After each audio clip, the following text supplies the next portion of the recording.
Our channel features stories from real life. Subscribe so you don't miss out. When we met Elena at a literary evening, I couldn't even imagine how this story would turn out.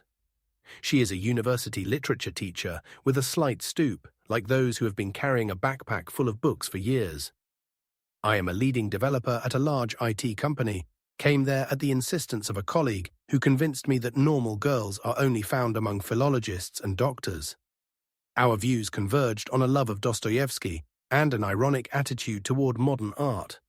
She drank red wine, adjusted the thin frame of her glasses, and chuckled when someone in the audience said the word deconstruction. Then she turned to me and quietly said, "It seems like only you and I here understand how much of a pretense this is." We talked all evening. We laughed, argued, quoted, interrupting each other. She turned out to be smart, insightful, and, at first glance, surprisingly honest. There was some kind of adult sadness in her, hidden behind her smiles, and this was more attractive than beauty. I fell in love with her that same evening, and she seemed to allow me to feel it right away. We started dating. I remember the first time she stayed at my place, in my bachelor pad, where the closet was filled with hard drives and boxes of old video cards instead of clothes. She laid out books on the windowsill, carefully rearranged the tea mugs, and left her brush next to mine. So imperceptibly, she began to inhabit my space. 3 years passed, as if we had slept through them together. Traveling, discussing lectures, evenings with Bergman films. There was something healing about her. I felt alive next to her, needed, interesting. Perhaps for the first time in my life. I proposed to her during my vacation. We were in Prague. It was raining lightly. She was standing by the Charles Bridge, holding an umbrella in her hand and looking at the water. "You know," I said, "if I could slow this moment down, I would stay here with you in the rain." She turned around, her eyes already shining. I held out the ring, and she nodded, without words. At the time, I thought they were tears of happiness. Now I understand that they were the tears of an actress who had played her role flawlessly. We bought a 2-story cottage in the suburbs, a spacious kitchen, a fireplace, a garden with hydrangeas. Her eyes lit up when she chose wallpaper for the bedroom, pillows for the sofa, retro lamps. I thought, this is it, the real thing. We built our world. Every morning, as if according to a script, Eleanor prepared airy cheesecakes with homemade raspberry jam, Turkish coffee with cardamom.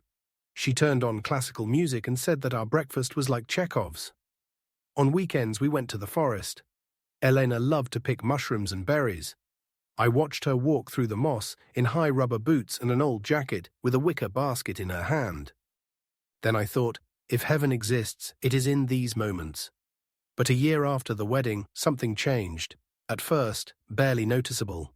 Delays at meetings with friends, the phone face down, short conversations that seemed to lack oxygen. I tried not to think. I drove away the paranoia. Trust is the foundation, I told myself, even when I woke up at night and heard her muffled whisper on the phone. "I can't do this anymore, I need to see you," she said one night. "Who were you talking to?" I asked, sitting up on the bed. "It's Erica. She's having problems with her husband," she answered too quickly, and turned away. It was she who came up with the idea to have a child. Evening, fireplace, herbal tea in porcelain cups. The smell of lavender, the fire crackled. Snow was falling outside the window. "I want us to have a baby," she said, not taking her eyes off the fire. I was touched, and a little scared. But when she put her hand on my shoulder and quietly added, "You'll be the best father," I felt my heart clench. We started trying. She wrote down each attempt in a notebook. She measured the temperature, calculated the window, brought tests. But with each month, more tension. And suddenly, it was as if everything in her became irritated. My words, my gestures, even my voice. She screamed when I forgot to buy the necessary goods. She stopped cooking my favorite dishes. In bed, mechanics, cold, I felt like a donor, not a husband. "Alex, you have azoospermia," the doctor said, "a complete lack of sperm. I know it's hard." But I didn't listen any further. The world shrank. I walked out of the clinic as if in a dream. The car in the garage seemed alien. I sat down and took out a bottle of whiskey, the one I bought for the birth of my child. Half the bottle was gone while I was looking at the photograph of her kissing me against the backdrop of blossoming apple trees. That means I'll never be a father. 4 days later, she met me at the door, in new lace lingerie, a glass of champagne, eyes full of tears. "We're having a baby," she said, putting my hand on her belly. "I'm so happy." I nodded, kissed her, whispered, "Me too." And in my head, you don't even suspect that I know the truth. The next day, I took tests at another clinic. The result was the same. Then the hunt began. Her laptop, an old model she kept like a diary. While she was in the shower, I tried the password. Cat's name. No. Favorite novel? No. Then Robert's birthday. Our charming neighbor. The password worked. The second email is for the last name Spencer, I read. For hours, something viscous and heavy, like oil, rose in my chest. March 12th. Today he tried to kiss me again. God, how disgusting his touch is to me. May 3. He wants a baby, can you imagine? I almost laughed in his face. June 9th. After the birth, I will file for divorce. The court will order him to pay alimony. In 3 years, division of property, I cried, silently, into the pillow, into the wall. Then, I fell silent. I played along. Flowers, candy, touches. I whispered into her hair, stroked her belly, picked out strollers with her. Just not pink. What if it's a boy? She laughed. If it's a boy, Robert, she said one day, looking at the list of names, in honor of our wonderful neighbor who helps us so much. I suppressed the tremor at the corner of my lips. Robert, she doesn't even hide it. Or maybe she's already so confident in her victory. I signed up with her for courses for future parents. I took a photo for an ultrasound. The doctor smiled tenderly. Was Dad touched? Very, I answered. It's a miracle. At night, I did not sleep. I searched. I hired a lawyer, an old wolf, a former prosecutor. He listened to me, asked if there was any evidence. I gave him copies of the letters and the results of the analysis. He nodded silently. Everything will work out. The main thing is not to rush. Smile, be a caring husband, let her dig her own hole. Through our mutual friend, I found a private detective. In 2 weeks, he brought me a dossier on Robert. Glossy photos, links, an archive. Robert already had 2 children from different women. He didn't pay child support. His modeling career was a dud. 1 show in a shopping mall, 2 on the internet. Unemployed with ambitions. A kept woman for my wife. I transferred all my savings to my mother's account. I transferred the DACA to my brother. I formalized the transfer of the investment portfolio. I kept the house for myself, but made a deed of gift with a deferred right. On paper, there's 0, not a cent to share. Elena was busy with a photo shoot of her pregnant belly and yoga on a fitball. In a world where everything belonged to her, I smiled and waited. It happened at night. She woke me up with a convulsive cry, contractions. I stood up and helped her get ready. Her travel bag was ready. In the car, she clung to the armrest as if it were a life preserver. I held her hand and said, "You can handle it. I'm here." When we arrived, they took her to the prenatal ward. She was white as a sheet. Her damp hair stuck to her forehead. She was breathing heavily but calmly. I looked at her and something inside me pinched. Part of me still remembered that same Elena, with the bridge, the books, the cheesecakes, the echo of love. I went out into the corridor. I took out my phone. I dialed Robert. "Your woman is giving birth. Come, father," I said, and hung up. Then I went to her. She was lying with a drip.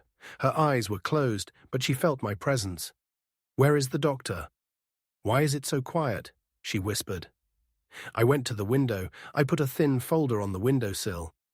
Inside were the results of my tests and a printout of her letters. "Congratulations, you got everything you wanted." "Only there will be no alimony," I said.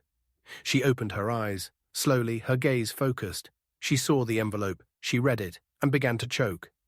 I called the midwife. "She needs oxygen, and I'm leaving. I'm not needed here anymore." And he left. The trial lasted 3 months. Eleanor contested paternity. Then she demanded that it be acknowledged. Then she accused me of moral pressure. But it was all in vain. The lawyer methodically laid out the evidence. Robert didn't show up for the first meeting. He didn't show up for the second either. He sent a note at the third saying he was away. Then he disappeared. The judge, a tired woman wearing glasses, looked at us with the indifference of a surgeon. The parties may separate. There are no alimony obligations. There is no provision for division of property. The claim is partially satisfied. It sounded like a shot. Elena stood at the table, clutching the child to her chest. I didn't look at him. I couldn't. Almost half a year has passed. I work 12 hours a day again, sometimes until night. Sometimes I work with colleagues on trips. I drink less. I sleep more. The house is quiet again. Sometimes on weekends I go to my mother. We drink tea. She says, "It's a pity, of course. You were so suited to each other." And I am silent. I don't want to explain. I don't want to say that they were suitable. That's just a facade. That love is not when you are chosen in the moment, but when you are not betrayed, when it is difficult. I saw her recently, at the supermarket. She was pushing a cheap stroller. The baby was crying. Her hair was in a bun, no makeup. Tired, our former neighbor said that she was living with her parents, working part-time as a tutor. Robert never showed up. I looked at her, she saw me, and a shadow passed across her face. I turned and walked away. No hate, no regret, just walked away. Sometimes I pass by a playground, and I hear children's laughter. Someone runs, someone falls, someone calls Daddy. I stand to the side, hands in my pockets, watching. And I think, what is it like to believe that someone truly loves you? And he will love you even when you are broken, even when you cannot give birth to a child, even when you are just a person, and not a role in a play.